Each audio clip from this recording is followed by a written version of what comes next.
anapanga zimene zifukwa choti ndakhala ndikunena monse ndikuyenda kunena kuti anthu azikwezedwa chimalingana ndi mmene akugwirira ntchito. Anyamata amene anagwira ntchito yabwino kwambiri pambuyo anazipereka kuti athane ndi vuto koma linali pamenepo.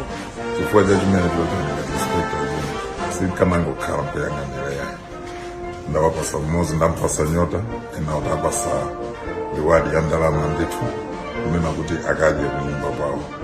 Ndalimbikitsa apolisi kuti apolisi amene azigwira bwino ntchito anditikamva mbiri imeneyoyo tiziwapasa zoyenerera kuti tiwathokoze andi tiziwathokoza ndithu.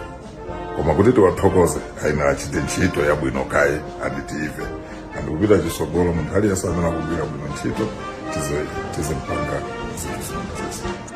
Congratulations, Sergeant Nkata. Sir.